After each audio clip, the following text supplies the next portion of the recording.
Bienvenida, Ingrid. Hola, Maite. Ingrid es formadora, psicoterapeuta y coach, ¿verdad? Así es. Háblanos un poquito de ti. ¿Quién es Ingrid Antolino? Bueno, pues Ingrid ha sido una buscadora siempre desde muy pequeña, a la que le han llamado la atención muchas cosas, que se ha hecho muchas preguntas, era un poco preguntona, pero que siempre ha tratado de desafiar, ¿no? Un poco lo que eran sus creencias para llegar a encontrar una verdad, ¿no? Una verdad que realmente sintiera que le daba coherencia o sentido a su vida. Ese proceso ha durado muchos años, muchas experiencias muy diferentes, pero bueno, sí que siempre ha habido como dentro de mí pero desde muy pequeña, ¿no? Y me acuerdo que cuando tenía 16 años, pues ya en su momento quise ser coach, ¿no? Cuando tenía 10, entonces quería ser misionera. Bueno, siempre tuve como una cierta orientación a las personas, ¿no? A mantener conversaciones con las personas, acompañar a las personas. Sí, siempre me ha llamado un poco eso. En el mundo más de la empresa lo he ejercido a través del liderazgo y tal vez más fuera de la empresa, pues a través del coaching, ¿no? O los servicios de psicoterapia y formación. Muy bien, Ingrid. Hoy nos va a hablar del eneagrama.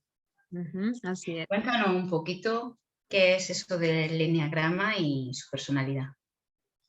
Bien, el eneagrama normalmente, aunque se conoce como eneagrama como tal, ¿no? El eneagrama sería más la figura, ¿no? Enea es dibujo de 9 puntas, ¿no?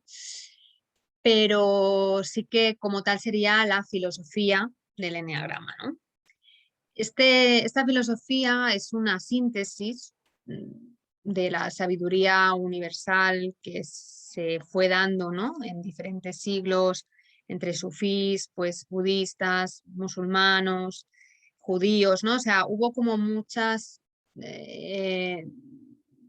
diferentes, muy, muy diferentes además en ideología, que fueron transmitiendo como ideas en síntesis iguales, ¿no? Aunque había una dispersión en las filosofías que lo originaron, algunas mantenían un nexo común, ¿no? Y ese nexo común se extrajo y se manifestó en el eneagrama, que esa labor la hicieron sobre todo Ichazo en los años 50 y luego Claudio Naranjo un poco más adelante, ¿no? Sí que es verdad que cuando pensamos en la filosofía del eneagrama, lo primero que viene es como que, vale, hay 9 personalidades y esto es un etiquetaje puro del ser humano y esto no tiene nada de guay, ¿no? Pero bueno, yo siempre digo a las personas que no han experimentado nunca el eneagrama, que se atrevan a vivirlo y a partir de ahí deciden si les sirve o no, ¿no? Porque sí que es verdad, y no es una mentira, que el eneagrama tiene un test para poder indagar en base a las respuestas que des en cuál es tu personalidad. Pero también es verdad que el eneagrama es muchísimo más que eso, ¿no? Es una herramienta de autoconocimiento y luego a partir de tu autoconocimiento, de conocimiento también de los demás, muy potente, que incluso te ayuda a trascender esa personalidad para conectar con tu esencia. Entonces, bueno, vemos que la diferencia entre decir que es una herramienta de etiquetado de la personalidad del ser humano a, ¿no?, verlo como una herramienta para tu propio camino, autoconocimiento, conocimiento de los demás, incluso la trascendencia de tu personalidad, pues cambia la perspectiva de cuál es el uso de esta herramienta, ¿no? ¿Y Sí que... cómo llega a ese punto? Es decir, ¿cómo cambio yo de leer mi personalidad o hacer mi propio test? Que para mí resulta eso súper complicado, identificarme, porque yo me coloco en todo, me vería en todo. Pero ¿cómo sería el poder trascender eso, ¿no? El que yo me identifico y más allá, que me sirva. Vale. Primero te contesto lo de identificarme en todos y luego te contesto lo de trascender. Bueno, una de las premisas que tiene Eneagrama es que todos nosotros tenemos una identidad básica. ¿Qué quiere decir esto? Que todos tenemos todas las personalidades, ¿no? Somos seres globales, pero hay una que es como la que se generó primero, para decirlo de alguna manera, ¿no? El eneagrama un poco también se alinea con la cábala, ¿no? Y parte de esa premisa que cuando el ser humano nace es un ser completo, pero en el momento en el que experimenta la primera conexión con la escasez, ¿no? Que puede venir, ¿no? De diferentes puntos, no, cada personalidad lo adquiere desde un tipo concreto de escasez o de falta de, ¿vale? Ahí se genera como la separación del yo y el resto del mundo, ¿no? Entonces, desde esa separación es desde el que se construye la personalidad. Entonces, aunque es verdad que todos tenemos todas matices de todas las personalidades, de unas más, de otras menos, también depende de, aquí es muy importante el cómo hayan sido nuestros referentes, ¿no? Cuando tú tienes un padre 1 y una madre 2, pues seguramente tendrás más de estas personalidades que si has tenido un padre 8 y una madre 7, por ejemplo, ¿no? Quiere decir, eso también luego hace que esos matices que tú identificas de otras personalidades también los puedas identificar en seres que son cercanos a ti, porque de algún modo te han influido, ¿vale? Pero tú por ti mismo, por tu propia experiencia, te has aferrado a una de esas personalidades en base a ese momento de separación y a qué se generó después de ese momento de separación, ¿no? Digamos que desde ese, lo que el eneagrama le llama miedo básico, ¿vale? Que se genera en ese momento, luego se genera el deseo básico, que es, bueno, yo he tenido este miedo y a partir de este miedo anhelo otra cosa, ¿no? Y eso es lo que genera esa personalidad esencial que te acompaña toda la vida y que nunca cambia, sino que se transforma, ¿vale? Que eso también es importante. Entonces, el eneagrama de la personalidad, eso para responderte a la pregunta de por qué me identifico con varios, ¿no? Vale. Respecto a lo difícil de identificarse, es cierto que, claro, nosotros a medida que crecemos, ¿no? Y vamos siendo más adultos, en el sentido de que, bueno, cuanto más adulto eres, más experiencias vives y generalmente también más herramientas cognitivas tienes para afrontar, ¿no?, la vida, porque las aprendes o porque las adquieres por la experiencia. Entonces solemos como ir puliendo, ¿no? Yo siempre digo que el eneagrama es como si fuéramos piedras en bruto, que a medida que vamos creciendo las vamos puliendo, no llegan a ser diamantes, pero las vamos trabajando, ¿no? Entonces cuando tú haces ese test, claro, lo contestas desde el nivel de pulido que estás en ese momento. Con lo cual las respuestas pueden no darte la precisión que te darían así tú lo contestas a cómo eras cuando eras una persona más adolescente, ¿vale? No digo adolescente en el sentido de los 12 años, digo adolescente en el sentido pues, de los 18 a los 20, por ejemplo, ¿no? En esa etapa donde ya has construido tu personalidad, pero empiezas a experimentar la vida, ¿no? Y empiezas a darte cuenta de todas aquellas cosas que te chirrían, que no quieres o que has comprado y quieres dejar de usar, ¿no? Y entonces como que tienes la primera crisis existencial, ¿no? Que yo creo que eso nos ha pasado un poco a la mayoría. Entonces, es desde ahí donde se tiene que contestar el test.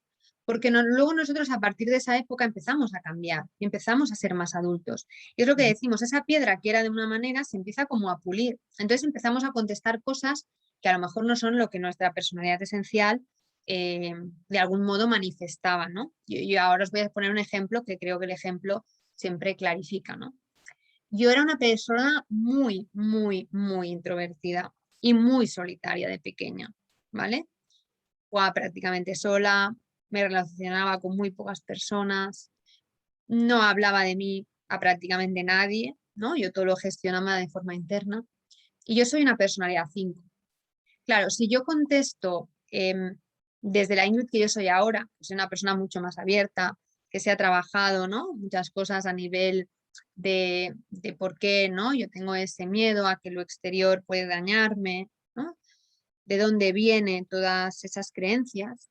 Claro, a mí posiblemente a lo mejor no me saldrá un 5 en el test, porque ya he pulido muchas cosas de mi personalidad 5 a estas alturas de la vida. Pero si soy capaz, ¿no?, de darme un poco la oportunidad de recordar cómo fue mi vida hasta que yo empecé a trabajarme, ¿no?, más profundamente, que fue a los 18, 19, pues sí que puedo responder el test desde la Ingrid que yo era entonces y posiblemente la puntuación saldrá mucho más alta, ¿no? De lo que sale desde la Ingrid que hoy soy. De hecho, yo en los talleres y en los cursos que hago siempre les pido hacer el ejercicio de contestar el test de las dos maneras.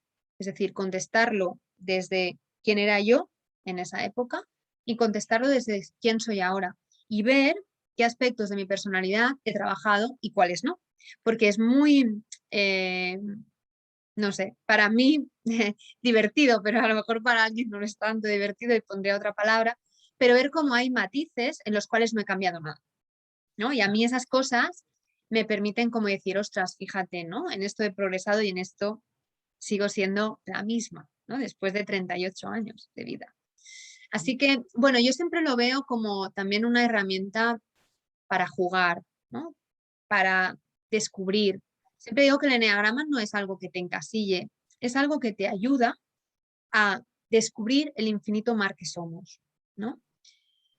Claro, sí que es verdad, y no lo voy a negar, que de algún modo implica un etiquetado, implica un tú eres 5, tú eres 1, tú eres 9, ¿no?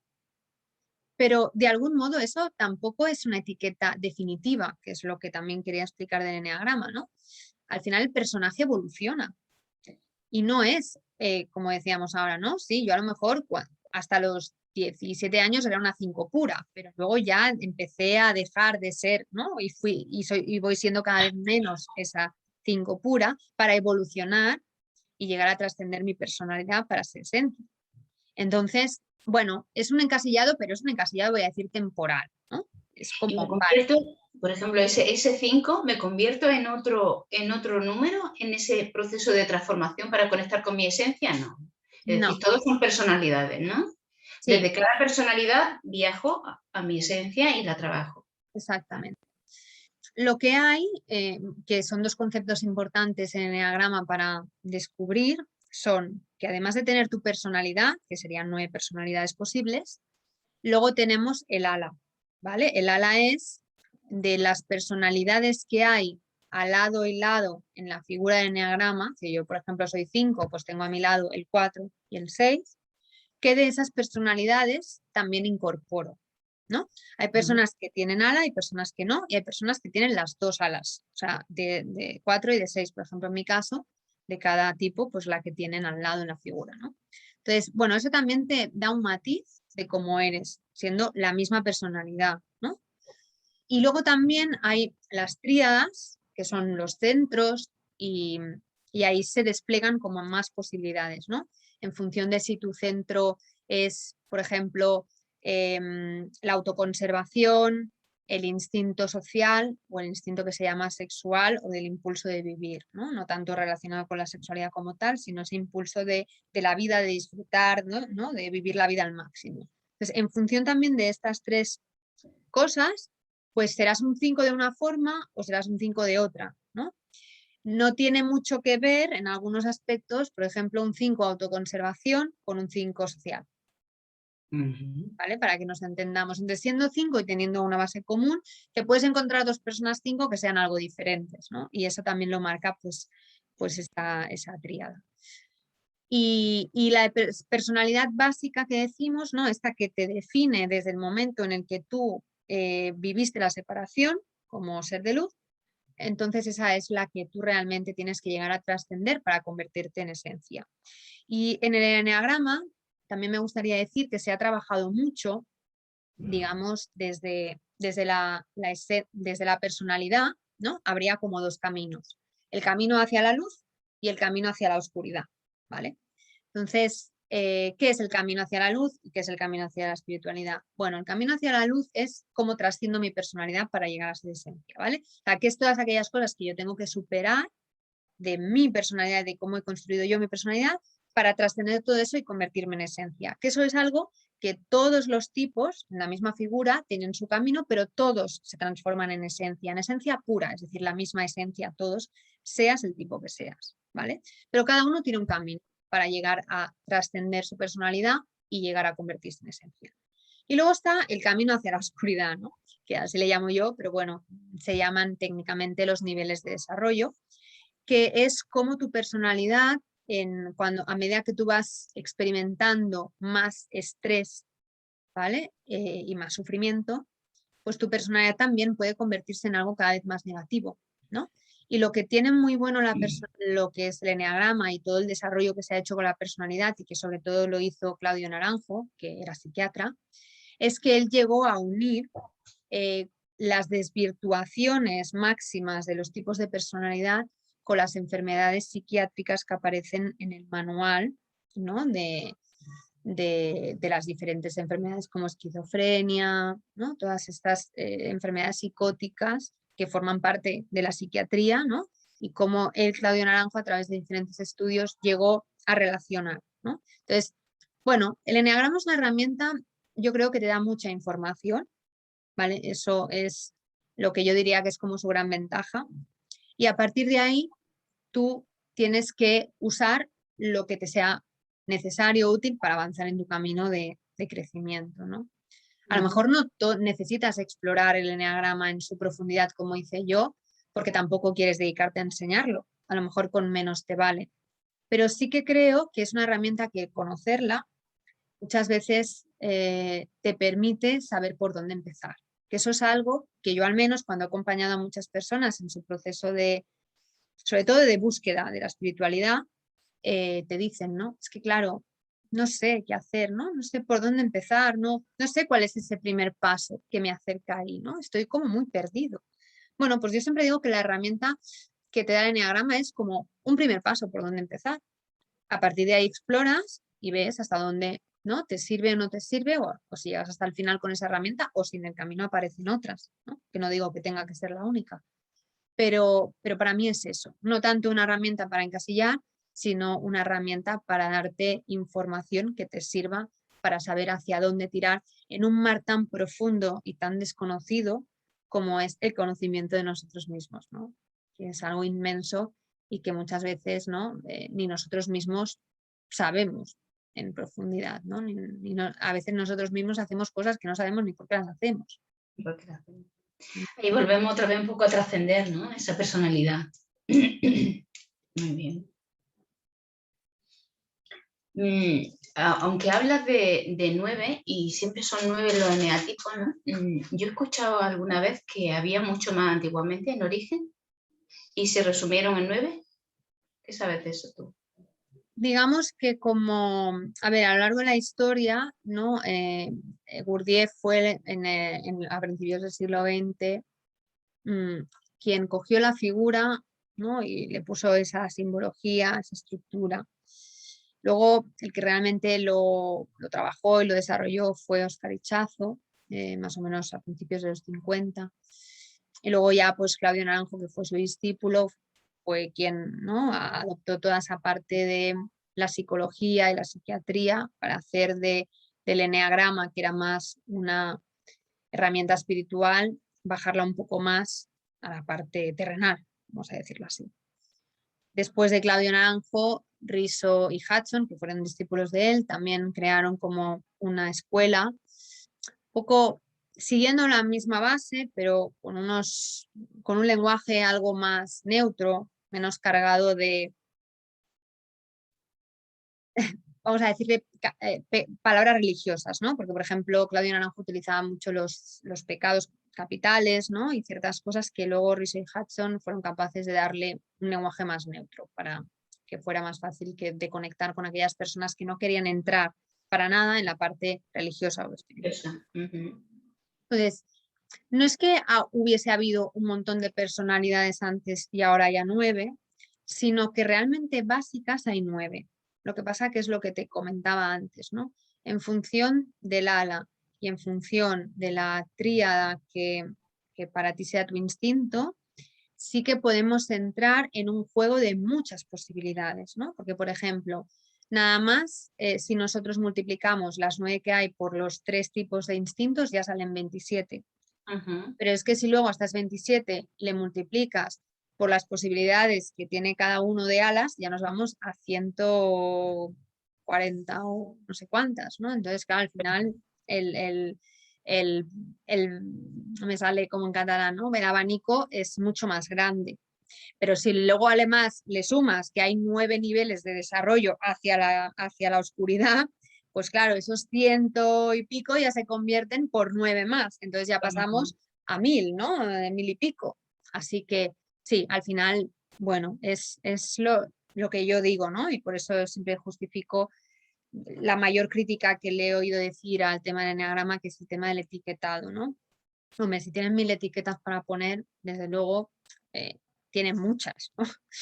Donde elegir, así que bueno, yo prefiero verlo como, vale, es un lugar del que partir para explorar y autoconocerte y sobre todo para entender cómo muchas veces funcionamos desde algo que ni tan siquiera podemos explicar con palabras, ¿no? Porque yo al menos lo he vivido así y creo que algunas personas de las que yo he acompañado pues, han tenido la misma sensación, ¿no? Cuando tú te has tirado desde una piscina olímpica y has estado a punto de ahogarte y desarrollas miedo al agua, lo ves normal. Pero cuando tú tienes una actitud que no sabes por qué la haces y no eres capaz de encontrar en tu vida ninguna experiencia en la cual eso hizo clic y se desarrolló, pues también es muy frustrante porque no sabes qué hacer con eso para cambiarlo. Y yo creo que el eneagrama te lleva un poco a ese punto, ¿no? De a partir de tu miedo básico y tu deseo básico, comprender algunas estrategias que tu personalidad ha desarrollado para sobrevivir en el mundo, ¿no? Entonces, puedes no tener la experiencia, ¿no? La cosa detallada que generó eso, pero sí que conocer cuál es tu miedo básico te permite explicar por qué llegaste hasta ahí. Porque a lo mejor no fue de una sola vez, ¿no? Fue a través de muchas pequeñas cosas que pasaron y esas pequeñas cosas no las recuerdas, pero sí el entender cuál es tu miedo básico te puede hacer darte cuenta y tomar esa conciencia de que teniendo esa premisa de partida fuiste haciendo ese camino hasta llegar ahí, ¿no? Entonces, para mí sobre todo lo que aporta la herramienta es comprensión y la comprensión a veces es necesaria, ¿no? No digo que no haya transformación instantánea, porque ha habido saltos cuánticos y ha habido momentos, ¿no? de transformación que pasa algo y pasa, no hay explicación, ¿no? Pero sí que es verdad que el ser humano siempre ha tendido también a buscar la racionalidad, ¿no? A querer entender, a buscar respuestas. Entonces, bueno, el eneagrama te permite, en cierta manera, poder encontrar respuestas en una filosofía que se desarrolló hace muchísimos siglos, ¿no? Y que ha permanecido durante todo este tiempo, pues generaciones tras generaciones, a través de esas verdades esenciales. Que también reitero que una de las cosas que tiene el eneagrama es que te das cuenta que a pesar de que puedan existir muchas filosofías diferentes de vida, ¿no? Al final todas en esencia comparten las mismas verdades, ¿sí? Y eso es algo que también a veces cuando nuestro ego intenta tener razón, tenemos que recuperar esa premisa, ¿no? Hay muchos caminos para llegar a la misma verdad y todos forman parte de lo que la vida pone a disposición de las personas para que puedan hacer su transformación. Entonces, no es cuestión de discutir cuál es mejor, es cuestión de que tú elijas el que te vaya bien a ti y dejes que los que a ti no te resuenan o no te gustan, los puedan utilizar otras personas en lugar de criticarlos. Que es lo que yo más lucha he tenido con este tema del eneagrama. Al fin y al cabo, el eneagrama no habla mucho de esa parte inconsciente, ¿verdad? Es decir, aquello soterrado, ¿no? Además, sí, el hecho de buscar con qué me identifico, ¿no? Es que estoy aprendiendo yo del eneagrama, es una cosa que tampoco trabajo mucho, ¿no?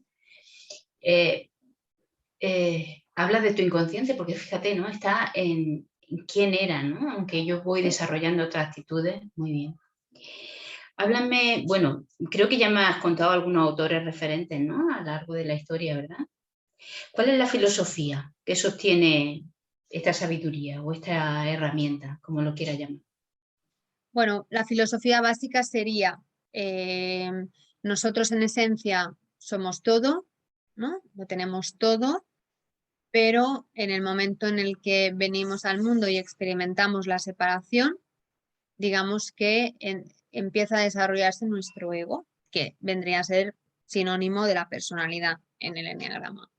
Entonces, este ego lo que trata de hacer es sobrevivir en un mundo que considera hostil, ¿no? Hostil. poco la premisa de la que parte es, bueno, ojo, a mí me pueden dañar, ¿no? Me pueden hacer sufrir, entonces yo voy a tratar de evitar eso. ¿Cómo lo evito? Pues a través de diferentes estrategias en función de la personalidad, ¿no? Unos tenderán a proyectarse a los demás, otros se irán más al interior, otros harán ese viaje, ¿no? De un lado al otro, pero las intenciones, los motivos que generarán esos diferentes comportamientos serán diferentes en función de cada personalidad. Y eso es el tema más fundamental para poder entender cómo me relaciono yo conmigo mismo, con las otras personas y en general con el mundo, ¿no? Cuando Claudio Naranjo habla de los pecados capitales del eneagrama, que bueno, es verdad que Riso y Hudson no lo abordan tan directamente, claro, eso te da para indagar mucho si tú tienes la honestidad y la valentía de entrar ahí, ¿no? Porque al final te das cuenta que, no, que al final todos, por muy, no importa la personalidad que seamos, todos tenemos unas virtudes, pero también unos defectos, algo oscuro que tenemos que cambiar, ¿no? Entonces, lo que sí que creo es que el eneagrama parte un poco de la premisa de, vale, tú eres tal personalidad, pero si quieres volver a ser lo que eras, hay un camino, ¿no? Es necesaria una transformación. No parte en plan, bueno, eres tal personalidad y ya ahí quédate, ¿no? Y sigue haciendo lo que estás haciendo porque vas Y no muy tiene bien. arreglo. No, no parte de esa premisa, ¿vale? Parte de el camino para la transformación. Entonces, sí que es verdad que hasta ahora, y hasta donde yo sé, se ha hecho un gran trabajo con todo lo que es la parte oscura del eneagrama y llegar, ¿no? A ver hasta dónde es capaz la personalidad de deteriorarse, ¿no? En esa separación y en esa conexión con las, las catacumbas de nuestra personalidad. Pero no está tan trabajado el camino hacia la luz, ¿no? De hecho, me consta que se está trabajando en ello para llegar a definir los niveles de desarrollo hacia la esencia, pero aún no está todo esto hecho y ojalá, ¿no? En algún momento pues se pueda llegar también a definir ese camino porque sin duda ayudaría mucho a las personas que estén haciendo un trabajo de crecimiento personal o de evolución personal, ¿no? Y yo te diría que eso es como la principal filosofía que hay que tener clara a la hora de entender, ¿no? Luego ya entramos en qué tipos hay, cómo es cada tipo, ¿no? Cómo puedo también entender cuál es mi centro, mi forma de funcionar. Eso es algo que yo siempre intento decir, ¿no? En los cursos y en los talleres. Yo antes de explicar las personalidades, es importante explicar cuál es tu centro, ¿no? Porque para poder entender qué personalidad eres, tienes que saber cómo actúas tú, desde qué centro tú te mueves en el mundo, ¿no? Entonces, el poder clarificar ese centro te ayuda luego a definir tu personalidad, ¿no? No es lo mismo que yo me mueva desde el pensamiento, que yo me mueva desde el sentimiento, o que yo me mueva desde el instinto, ¿vale? Es muy diferente cómo se vive la vida desde cada centro. Entonces, lo primero que yo invito en las formaciones es hacer ejercicios prácticos para que cada persona pueda saber y entender claramente cuál es su centro antes de juzgar qué personalidad soy, ¿no? Porque si no, al final me puede pasar que si una personalidad no me gusta, pues no me quiere identificar con ella, ¿no? Que eso es algo que también en Eneagrama, pues todas las personalidades tienen nombres, ¿no? Y cada vez más se está trabajando por no usar esos nombres, sino usar el tipo 1, el tipo 2, el tipo 3, porque lo que pasa es que, claro, cuando a mí me dicen que el tipo tal es no sé, el violento o, ¿no? Claro, yo de entrada ya tengo como un rechazo a decir, no, yo ese no soy. Entonces, bueno, desde esa neutralidad decir, bueno, tú permítete explorar esa personalidad, entenderla, y lo del nombre, bueno, eso sí que igual puede ser más una etiqueta, ¿no? Hay muchas formas de nombrar las cosas y los significados siempre son un poco personales, ¿no? Yo, por ejemplo, siendo 5, me he encontrado un montón de de nombres diferentes para la persona de tipo 5 y evidentemente unos me gustan más y otros me gustan menos. Pero eso, claro, si en lugar de hablarme del tipo 5, de las características del tipo 5, igual me hubiesen dicho, oye, mira, escoge entre estos nombres, pues hubiese elegido el que más me hubiese gustado, no el de las personalidades que yo a lo mejor tengo, ¿no? Por eso yo sí que hay ciertas cosas que las trabajo con una cierta delicadeza para evitar que haya todo este juicio previo al tipo de personalidad y que seas capaz de identificarte desde un espacio de acercamiento real, ¿no? Y decir, mira, yo realmente a mí me resuena o me doy cuenta de que soy así. Con la conversación que hemos tenido hace un rato, me viene, con todo esto que estamos hablando, otra vez la sombra, ¿no? Como Carl Jung identifica integrar la sombra. Cuando hablamos de eneatipo y hablamos de la personalidad, consideraría, o casi por lo que yo percibo, es que cada eneatipo habla de la sombra de cada personaje o de cada... sería así, ¿verdad? Es lo que te decía, los niveles de desarrollo, ¿no? Se parte de que hay el tipo intermedio, ¿no? Bueno, cuando tú más o menos estás en un estado de no estrés, vamos a decirlo así, no eres esencia, pero como personalidad estás en un estado de no estrés, que yo es lo que siempre pongo, es cuando la vida te va bien, ¿vale? Por decirlo de alguna forma. Luego viene cuando la vida se pone un poco chunga, ¿no? Y entonces empiezas a experimentar situaciones que son retos, ¿no? Que te ponen un poco la cuerda floja, ¿no? Pues ahí la personalidad cambia, ¿vale? Y luego ya vienen los momentos chungos, difíciles, ¿no? De crisis, que ahí ya es cuando la personalidad baja todavía más hacia la sombra. Entonces, eso en el eneagrama está muy trabajado y está explicado cómo es cada nivel de desarrollo del 1 al 9, ¿no? De cada tipo de personalidad. Y lo que llama mucho la atención, y esto la persona que ha trabajado con el eneagrama lo sabe, porque lo habrá vivido, es que cuando tú lees una frase y te das cuenta de que eso es lo que tú durante tantos años querías poner en palabras y no sabías hacer, es súper revelador. O sea, es que me conoce, este señor que ha escrito esto me conoce. Conoce. Y dices, ¿cómo puede ser? Bueno, pues que al final, ¿no? Más allá de toda esta película, ¿no? De este teatro humano que vivimos con experiencias, detrás hay algo mucho más primitivo, ¿no? Mucho más carne que está generando una forma de vivir en el mundo, que es lo que define la personalidad. No es tanto como unos comportamientos estipulados, sino una manera de poner el foco en la realidad. Entonces, yo lo defino así, ¿no? Es como si hubieran 9 telescopios para ver la vida. Entonces, en función del tipo de personalidad que eres, pues el telescopio es diferente. La gafa de ver. Exacto.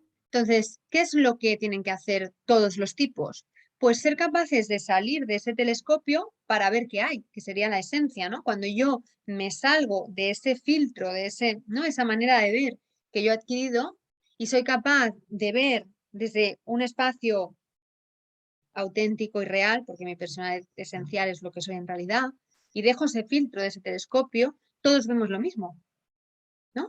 Pero cuando yo estoy puesta en mi telescopio, solo veo lo que mi telescopio me permite ver, y es mi personalidad.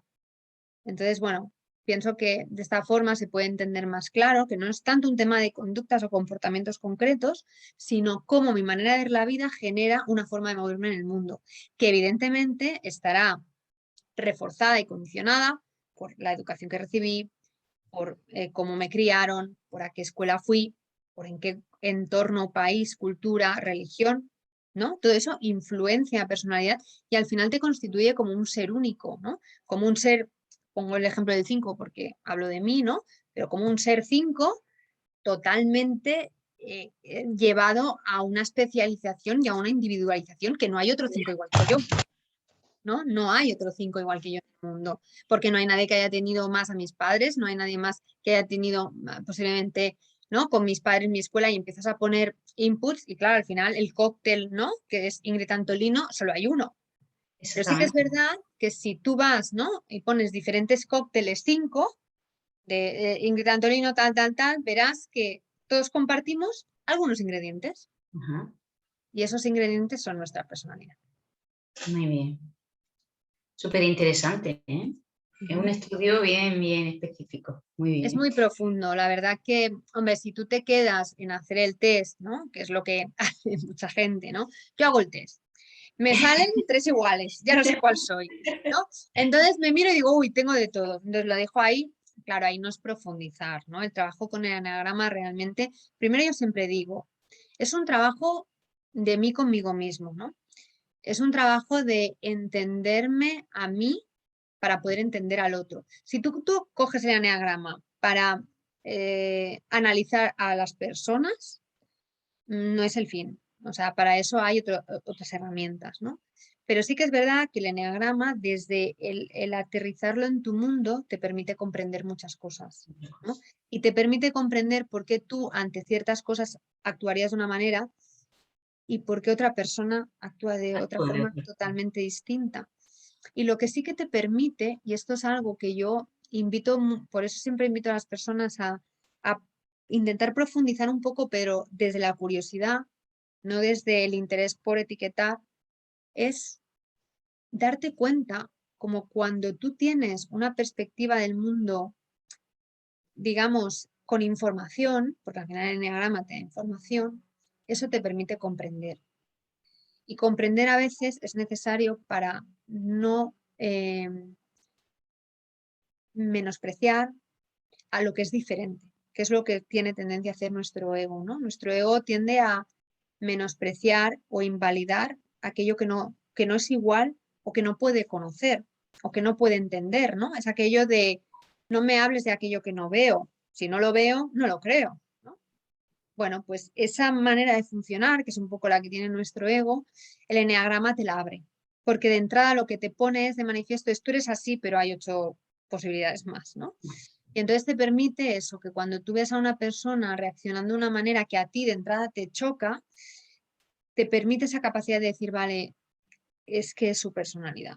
Y ya solo eso ya te permite no situarte en espacio de enfrentamiento o de conflicto.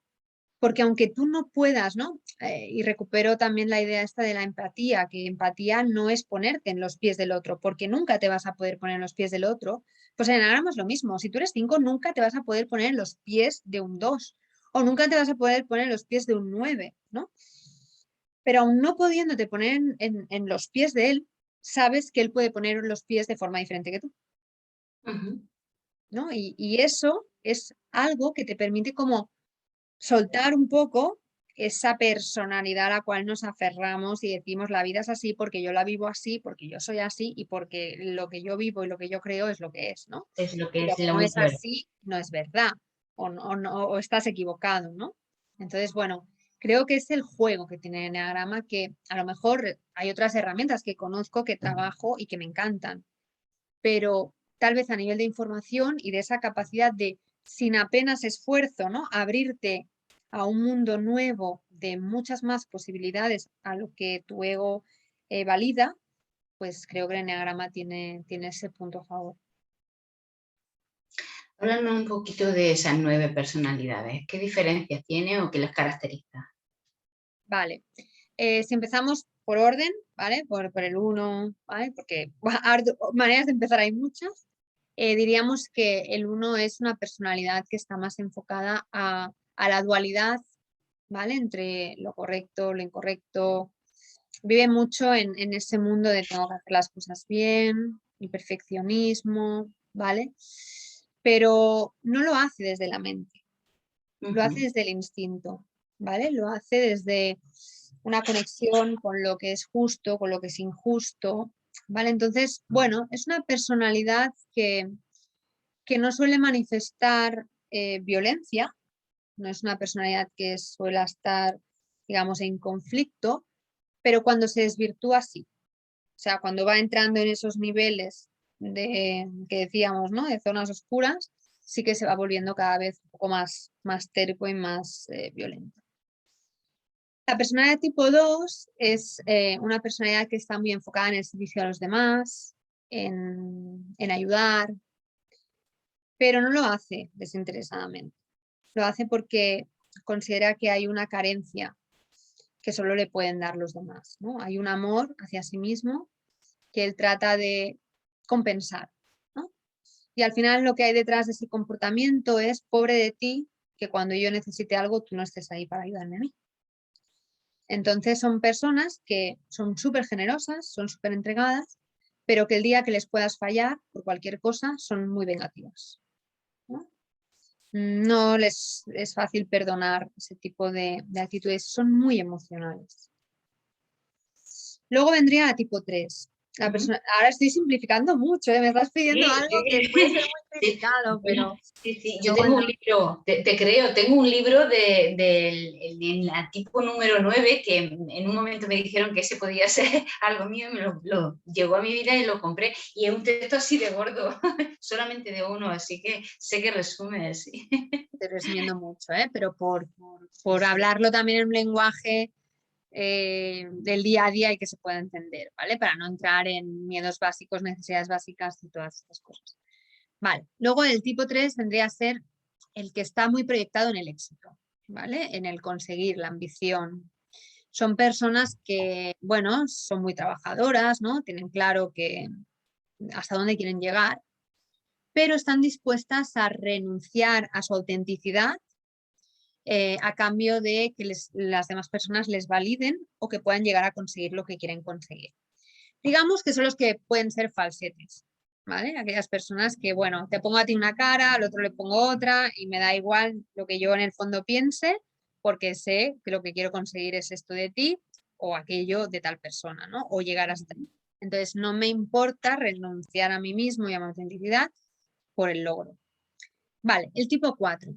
El tipo 4 suelen ser personas que tienen una capacidad muy creativa, eh, tienen también, ¿no? El pensamiento desarrollado y lo que viven es pues una dualidad entre quién soy yo en el mundo, qué quieren los demás de mí, ¿no? Y suelen tener como muchos momentos de altibajos, de crisis, de ahora me quiero suicidar, ¿no? Es como, bueno, mucha inestabilidad dentro de sí mismos, ¿no? Ujú. Son personas que tanto pueden pasar a, a querer estar con los demás como a retirarse, ¿no? O sea, son personas que también, ¿no? Como el uno, viven una dualidad, pero es una dualidad distinta, ¿no? Es una dualidad tal vez más centrada en la emoción. El 2, el 3 y el 4 son los de la tríada del sentimiento. Luego Ujú. vendría el 5, ¿no? Que ya he hablado un poco, son aquellos que están muy focalizados en aprender, en el mundo de lo mental, son capaces de retirarse, ¿no? de la realidad, porque en su mundo interno ellos encuentran ahí todo lo que necesitan para, para afrontar la vida, pero a veces también se pasan de frenada, ¿no? Como todo, y llegan a desarrollar pues una necesidad de acumular conocimiento y tal, que se les pone un poco en contra, ¿no? De cara a disfrutar de la vida y de sentirse que con lo que saben tienen los recursos suficientes para vivir, que no necesitan aprender tanto, ¿no? Luego vendría el 6, que también tiene un poco esa dualidad entre lo externo y lo interno. Son personas que normalmente tienen poca seguridad en lo que son capaces, necesitan mucho el apoyo de los demás, pero también conectan mucho con la previsión, con la anticipación, con lo que puede llegar a pasar, con lo que el otro me puede llegar a hacer, ¿no? Y, y al final viven en una constante ansiedad, ¿no? Interna. Entonces eso no les deja como superar las situaciones de la vida y necesitan trascender eso para poder llegar a vivir la vida desde su lugar esencial. Luego viene el 7, que también es el 5, el 6 y el 7 son del pensamiento, ¿vale? Y este está muy proyectado en las experiencias. En la vida es para disfrutar, para viajar, para comer, para, ¿no? Son normalmente esas personalidades que están muy enfocadas en hacer actividades, en buscar la felicidad haciendo, ¿no? Cosas, en el placer. Y al final lo que hacen es olvidarse de que la auténtica felicidad solo puede estar en ellos mismos, ¿no? Que el espacio en el que buscar no es fuera de mí, sino tengo que buscar ahí dentro. porque suelen huir de esa introspección, ¿no? De ese indagar en mí para encontrar aquello que busco y están muy proyectados fuera. Luego ya pasaríamos a la personalidad tipo 8, que es una personalidad que tiene un temperamento fuerte, ¿no? Suelen ser personas de liderazgo, ¿no? Que suelen ocupar sitios de jefes, ¿no? de estar a cargo de personas. Y esta personalidad lo que tiene es una desconexión también con su fuerza interior, y lo que acaba haciendo es tratándose de imponer, ¿no? En el exterior, y se sienten muy atacados si alguien, por ejemplo, les dice qué pueden hacer, que ellos quieren, ¿no? Hacer ellos lo que quieran, no que nadie les venga y les diga, oye, haz esto, haz lo otro, ¿no? Y se sienten como atacados. Y cuando conectan con ese ataque a su personalidad, aunque pueden dar la apariencia de fuertes, como su problema es que no están conectados, ¿no? a la confianza con su fuerza interior, son personas que suelen proyectar mucha violencia, ¿vale? Si no lo trabajan. Y violencia aquí sí que puede ser física, no como el 1, ¿vale? Que hablábamos de que, bueno, están muy mal y que pueden ser irascibles, pero estos normalmente no les cuesta mucho esfuerzo, ¿vale? Luego vendría la 9, que sería la última, ¿vale? En este caso la 8, la 9 y la 1 serían las del instinto, las de las vísceras, ¿vale? Y la persona de tipo 9 lo que tiene es un conflicto consigo misma y con la rabia o la ira que siente, ¿no? Digamos que de algún modo él entiende que su manera de estar en el mundo para ser aceptado es no proyectar los sentimientos que siente. Entonces hace como una especie de separación entre lo que siente y su personalidad, porque entiende que cuando se desconecta de ese centro está mejor. Entonces al final son personas que tienden a reprimirse mucho, ¿vale? Que no dejan aflorar sus emociones, y normalmente también es el tipo de personalidad que cuando hace el test más se suele identificar con cosas de otras personalidades, ¿vale? Eso también pasa mucho, que a veces una persona 9, si no hace el test, como decías, del pasado, le pueden salir incluso hasta todas las personalidades más o menos igual, con muy poca diferencia, ¿no? Y dice, ¿pero cuál soy? Bueno, es muy probable que seas un tipo 9. Evidentemente, como digo, desde aquí es cuestión, yo he dado nada, o sea, una pincelada muy genérica, muy, muy estándar, pero luego, o sea, cada personalidad tiene sus matices más concretos, y reitero, y en función de si eres autoconservación sexual o social, luego esa personalidad aún se matiza mucho más, ¿no? Y si tienes ala, más, ¿no? Yo, por ejemplo, que soy una 5 con ala 4 y ala 6, pues, ¿no? Y que soy autoconservación, básicamente, pues, hombre, puedo ser muy diferente de un 5 que a lo mejor solo tiene una de las alas y que a lo mejor es social, ¿vale? O sea, pero que podemos parecer dos personas totalmente diferentes, ¿eh? Pero sí que si empezáramos a indagar, habría cosas comunes. Súper interesante, Ingrid. Muy, muy interesante, ¿eh? Fíjate. No, yo no he trabajado realmente el enneagrama, ¿vale? Pero si alguien me dijo, parece ser que sea un 9, así que de casualidad. Pero con la explicación seguramente que sí. Es decir, yo siempre me veo, cuando he tratado de tratar de averiguar o de hacer los test, me veo en todo, ¿no? Fíjate, muy interesante. También es verdad que yo aquí lo que invito siempre cuando hago como talleres y formaciones es a la práctica, ¿no? O sea, normalmente cuando tú adquieres un libro de enneagrama o ves a lo mejor una charla, te quedas un poco con la teoría, ¿no? Claro. Que está bien, porque la teoría es importante. Pero luego eso hay que buscar maneras de aterrizarlo para que lo puedas vivir y entender desde tu experiencia. Porque si no, se queda un poco como conocimiento, pero dices, vale, ¿y cómo lo conecto exactamente con cómo soy yo? Que esto es algo que yo, por ejemplo, en los talleres y en las formaciones trato de hacer. Porque Claro, si tú tienes la información, o sea, no me necesitas a mí. hay libros súper buenos para poder leer y entender el eneagrama. Pero yo creo que la clave no es entenderlo, sino vivirlo, ¿no? O sea, bajarlo a tu experiencia y darte cuenta como todo eso, que es una filosofía, ¿no? Tiene una parte práctica y terrenal en tu vida que te puede ayudar, ¿no? A trascender tu personalidad y a evolucionar como ser humano. ¿Cómo es un taller de eneagrama? Explícanos un Bueno, poquito qué es lo que pasa. ¿Cómo hacemos, ¿no? para integrar eso? ¿Qué pasa en un taller de eneagrama?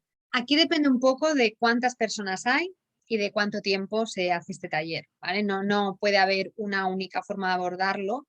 Sí que es verdad que se suele trabajar en la medida de lo que se pueda, por eso normalmente siempre se intenta que sean grupos de 10, 12 personas para intentar que al menos puedan salir 2 o 3 personalidades, ¿no? En varias personas, porque suele ser una muy buena manera de trabajarlo en grupos, ¿no? Haciendo dinámicas personalizadas para cada tipo, ¿no? Es decir, si yo, por ejemplo, tengo un grupo de 12 alumnos y a lo mejor hay 2 unos, 3 cuatros, 3 nueves, 2 ochos, ¿no? Pues yo lo que haré no es hacer una dinámica, hombre, haré alguna igual para todos, pero luego haré dinámicas diferentes para cada personalidad, porque cada uno tiene, ¿no? Volvemos a la idea de una premisa básica que se ha confeccionado, entonces lo adaptaré para que realmente lo puedan bajar a su vida, ¿no? A su centro. Entonces, bueno, luego, claro, es lo que te digo, depende lo de las horas que tenga la formación y a lo que nos dé tiempo de profundizar, pues si podemos llegar a explorar niveles de desarrollo, haríamos dinámicas personalizadas en función de los niveles de desarrollo que detectemos.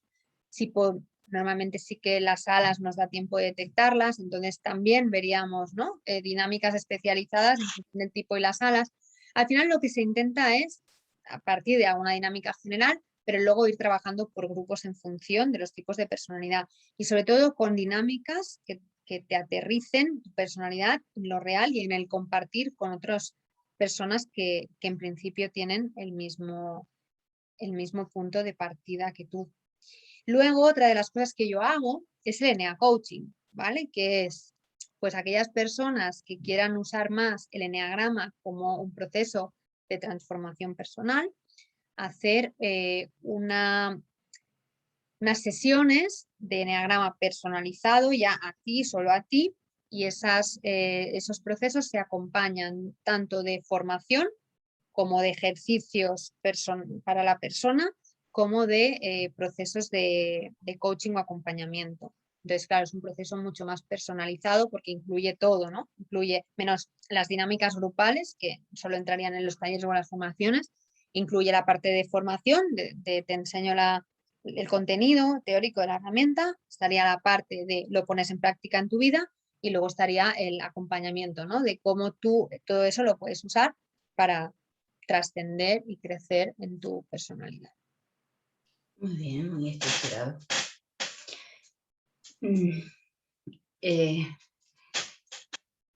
tiene de espiritual el eneagrama?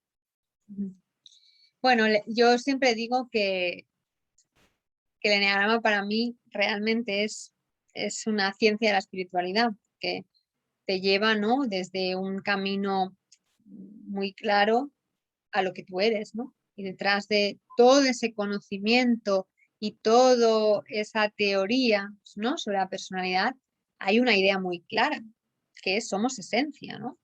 Y detrás de esas capas que hemos ido construyendo eh, con la experiencia, ¿no? Que esa es una metáfora que también se utiliza mucho, ¿no? Que cuando nosotros empezamos a tratar de evolucionar como seres humanos, en realidad no ponemos, lo que hacemos es quitar, ¿no? Quitarnos todas esas capas que no son nuestras, pero que nos hemos ido poniendo con el fin de sobrevivir nuestro ego, ¿no? En lo que él consideraba que era eh, una actitud de defensa o de supervivencia, ¿no? Entonces, al final, el eneagrama lo que te dice es, mira, pon el foco ahí, ¿no? Si tú quieres llegar ahí, el foco está ahí. Es lo que te comentaba antes, al final, cuando tú tienes un mar infinito, a veces cuesta decir, pues no sé para dónde tengo que ir, ¿no? Es como esa metáfora que siempre dicen, bueno, si tú no tienes claro el destino, no vas a saber cuál es el paso que tienes que dar. Pues esto es un poco lo mismo. Si tú quieres espiritualidad pero no sabes por dónde empezar, pues el eneagrama te dice, mira, el primer paso dalo por aquí. Luego es verdad, y eso sí que por eso también creo que el eneagrama es muy útil, como todos tenemos todos los tipos de personalidad, a medida que tú te vas trabajando, conocer no solo tu tipo, sino también los otros, también te da pistas hacia dónde tienes que ir. Porque a lo mejor yo no soy 3, pero tengo cosas de 3 que puedo trabajar para trascender mi personalidad, ¿no? Entonces, cuanto más conocimiento tienes de la herramienta, más posibilidades se te abren, ¿no? A la hora de hacer ese camino a esa trascendencia. Y hay personas que dicen, pero es que esto es muy cognitivo, ¿no? Porque al final todo es conocimiento y todo. Pero vuelve a lo mismo. Claro, esa es una visión. Es la visión, aprendo en eneagrama a base de leer, ¿no? Pero luego, claro, el eneagrama tiene esa parte de aterrízalo en tu vida y eso ya no es un conocimiento teórico que te han explicado, eso es algo que tú has vivido, ¿no? Y si tú eres capaz de conectar toda esa información, llevarla a ti, ¿no? Que esto yo hago muchos ejercicios en los talleres, en los cursos, sobre todo son ejercicios muchas veces, sí, de introspección, ¿no? De ir a buscar en ti eso. Ir hacia Pero adentro, ¿verdad? exacto, de mirar hacia adentro y buscar, ¿no? ¿Dónde está en tu vida eso que está?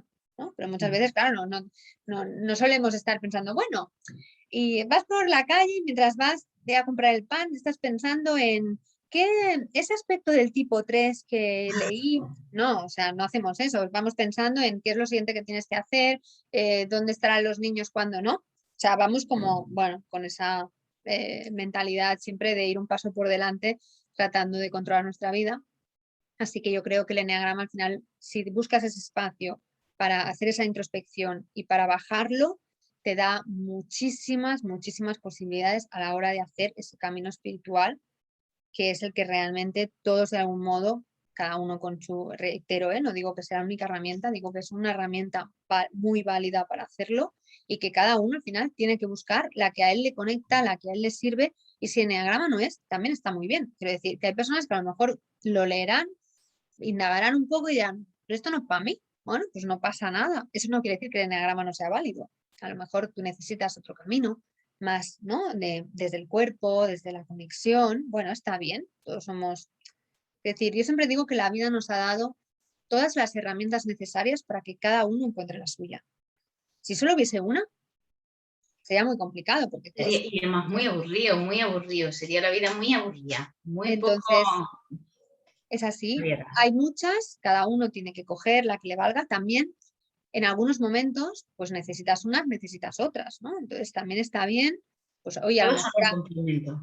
claro, yo conozco gente que me ha dicho, ostras, mira, Inés, me pasó algo muy fuerte. Hace 2 años, ¿no? O 3, o incluso 10, conocí el eneagrama, no me encajó, y ostras, y ahora estoy aquí haciendo el curso súper, bueno, ahora es tu momento eneagrama, antes no lo era, ¿no? No estabas en ese punto, bueno, no era necesario, necesitabas otra cosa. ¿no? Y también otras cosas que quería traer, porque creo que es algo importante para que las personas puedan entender el eneagrama, es que en algunos momentos de la vida pasan cosas que de algún modo ponen o afloran alguna de las personalidades subyacentes, ¿no? Por ejemplo, yo puedo ser 5, pero como tengo todas las demás, yo puedo vivir una experiencia que a lo mejor desate mi tipo 1, ¿no? Mi personalidad 1 subyacente.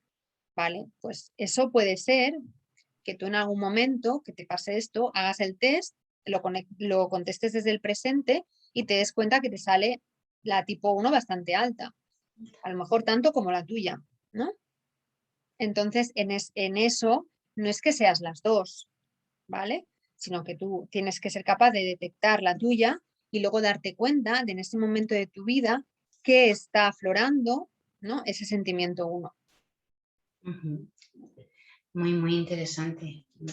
¿Qué tiene Entonces, que hacer una persona? en ese momento, explorar el tipo 1 te servirá para crecer también, ¿no? Que es lo que te decía antes, no solo tienes el camino de tu personalidad, tienes también el camino de las otras personalidades para poder evolucionar. Por eso creo que al final es que Es un como complemento, ¿no? herramienta es espiritualidad pura, ¿no? Es el camino hacia la espiritualidad en una base, ¿no? de información y conocimiento. Muy interesante. ¿Qué tiene que hacer una persona que quiera adentrarse en este mundo, pero de verdad para que le sirva, ¿no? No solo sea leer un libro. Bueno, yo soy de Puede las poner que cree que los libros siempre son como una pincelada, ¿no? un inicio, Para una investigar, orientación. para poder decir, mira, pues esto. Pero también es verdad que hay personas que a lo mejor leer no les gusta o no les conecta mucho. Entonces a esas personas les diría, pues mira, apúntate a una sesión informativa, un webinar, algo, ¿no? Que donde a lo mejor te conecta más que te lo cuenten que no leerlo. Luego, pues buscar vídeos también en internet. Bueno, de eneagrama a fecha de hoy hay muchas personas. Hace 5 o 6 años no había tantas cuando yo empecé, pero ahora sí hay muchos referentes y la verdad es que yo creo que también quien te lo explica es importante, así que encontrar, ¿no? A ti quien te gusta, como te lo cuenta, pues también, ¿no? Más allá de que te contamos lo mismo, cada uno tiene su estilo. Y luego, pues yo siempre invito, pero esto es mi invitación, a que lo pruebes, o sea, a que te apuntes a un taller, por breve que sea, de 4 horas, de 2 horas, ¿no? Para experimentar. Y si ves que has probado todo y no, pues es que necesitas otra herramienta. Yo siempre digo, yo he probado tantas cosas, o sea, no sé si tengo el récord, porque, o sea, he sido tan buscadora y he probado tantas herramientas diferentes, todas, unas de lo físico, lo otro de lo cognitivo, lo otro de lo emocional, ¿no? Y al final no me arrepiento tampoco, porque Ah, ¿no? Cada una, pues, me ha permitido darme cuenta de, oye, qué es lo que a mí, ¿no? Me sintoniza, me conecta, y a partir de ahí he hecho mi propio camino, mi propia recorrido, ¿no? Hacia mi esencia y está bien. todos los caminos nos llevan al centro, ¿verdad? Ujú. Al fin y al cabo. Bueno, ¿en Instituto Teres vas a hacer una formación tú de Sí, Enneagrama? exacto. Ujú. La idea que tenemos en el Instituto de Terex para facilitar también pues que las personas puedan ir asimilando, ¿no? La herramienta es plantearlo por 3 niveles, el básico, el intermedio y el avanzado. Así también, pues aquellas personas que quieran simplemente, ¿no? Un conocimiento más general se pueden quedar en el básico. Aquellas personas que quieran indagar un poco más, pues pueden pasar al intermedio, y aquellas personas que realmente ya tengan interés y que quieran profundizar en aspectos pues tal vez ya más técnicos o más, ¿no? De la herramienta como filosofía, como teoría, entonces ahí sí podríamos ya pasar al avanzado. Pero en todo se va a plantear, reitero, desde la perspectiva práctica, de ir integrando todo lo que es el eneagrama en la propia experiencia. Muy bien, muy interesante, Ingrid. Pues lo podemos dejar aquí. Ha sido una charla súper interesante Muchas gracias. y que da ganas de aprender, de adentrarse y de investigar mucho más, ¿no? De verlo desde esa perspectiva. Hay una charla que está, bueno, que si queréis, bueno, podéis buscar de, de hace un año, que creo que se hizo un congreso de Eneagrama, donde participaron diferentes personas del mundo, cada una pues aportando su visión. Y también yo tengo un recurso web que podéis hacer el test, podéis escuchar unos programas de radio que hice sobre Enneagrama, que se llama Enneagram School. Ujú.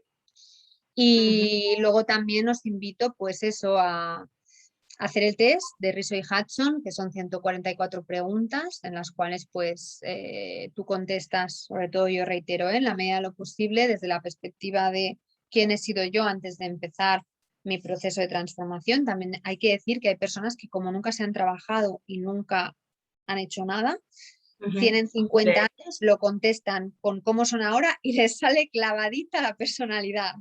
Quiere decir que no, a lo mejor no todo el mundo lo tiene que contestar desde los 18, desde los 20, pero si te has trabajado, sí, ¿vale? Es importante que lo hagas. Y luego también el otro recurso que yo siempre digo que es importante es que como tiene 5 opciones de respuesta, que es del 1 al 5, donde digamos que la 1 es prácticamente nunca y la 5 es prácticamente siempre. Claro, siempre queda, ¿no?, como la opción intermedia, que es medio-medio, ¿vale? Medio. Entonces, en la medida que puedas, yo siempre digo mójate, ¿no? Si es más que no que sí, pon el 2. Si es más que sí que no, pon el 4, ¿no? Porque eso te ayudará un poco a decantar, ¿no?, a la hora de la puntuación que te salga más clara. Porque si no, podemos contestar 3 a todo y entonces todas me dan lo mismo y no sabré cuál soy, ¿no? Entonces, no se trata de eso, se trata como de mojarte, ¿no? Aunque siempre habrá cosas que sí, que no. Si realmente no es ese punto que dices, es que no puedo elegir, o sea, es tal, sí y no, que es que no me puedo mojar porque realmente es No lo sé. diferente. Bueno, entonces contesta un 3. Pero en la medida que puedas decantarte por una, hazlo, porque te ayudará luego a la hora del resultado. Muy interesante. ¿Cómo pueden acceder? Entonces, has dicho, ¿puedes repetirlo? Acceder a para Sí, hacer y el y esta... recurso te lo voy a decir si quieres con los de este ¿cómo se llama esto? De internet. Vale.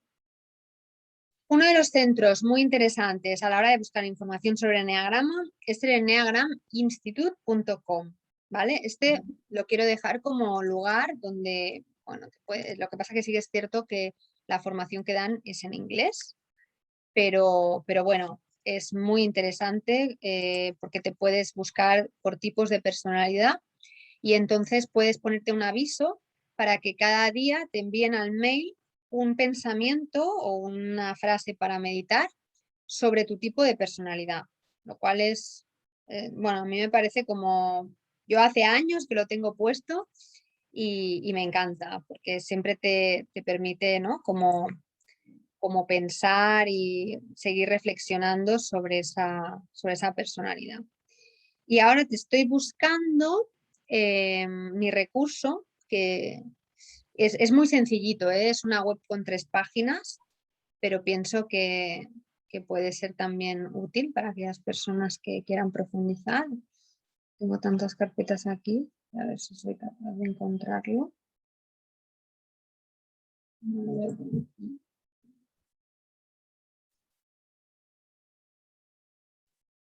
Como no lo tenía preparado. Vale. Sí. Si no, también lo podemos poner, ¿no?, a la hora de publicarlo, si quieres lo Sí, puedes poner abajo sí, para lo que... pondremos en la cajita de información, pero vamos, es fácil, ¿eh? Tú pones enneagrama.school y te sale, ¿eh? Porque lo estoy buscando en Google, vas a todos y ahí aparecen diferentes entradas y una de ellas es esta, ¿vale? De todos modos dejaremos el enlace exacto en la cajita. Muy bien. Pues ha sido un gusto, Ingrid, un verdadero placer esta charla. Muchas gracias, Maite, a ti. Pues hasta otra. Nos encontraremos para contar más cosas, porque seguro que hay muchas cosas que contar. Claro que sí. Gracias. Hasta la próxima. Adiós.